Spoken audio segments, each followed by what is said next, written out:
Hi folks, welcome back. Thank you for watching. Please do hit subscribe if you haven't done so yet. It really does help when you do that. So today folks, this is a video I've been asked to do a lot. Now, as you'll know on this channel, I'm a huge fan of modulation pedals, chorus especially, and I've recently been experimenting with modulations running in stereo, so using like the CE-1 and the CE3 and the DC2 Dimension C, things like that. Now, chorus is an effect we all know and love, or most of us. It got a bit of a bad reputation after the 1980s that it never really recovered from. But chorus, you know, is a staple on a lot of people's pedal boards, essentially. Now, I've also been demoing vibrato pedals, which isn't anyone's go-to effect, unless you're Mac DeMarco. But, you know, I absolutely love vibrato. I've really got to love it in recent years.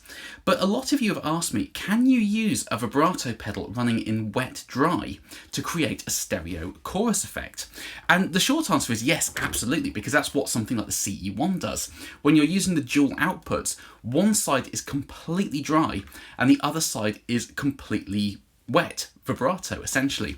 So you have wet and dry running together, and you still have that interplay between the dry signal and the modulator signal. It just happens in two different amplifiers. So when you're sat in front of it or you're panning the mics left and right, it sounds colossal. But that's exactly what's happening. One side's dry, one side's vibrato, and it's the two together that create the effect. So today what I'm going to do is I'm going to use the VB-2 in a wet-dry rig to show you that you can use a vibrato to create a huge stereo chorus sound. So on the right side, I'm going to have my Dr. Z Z-Rec running completely dry, and on the left side, my Hughes Kettner Puretone with the VB-2 going into it.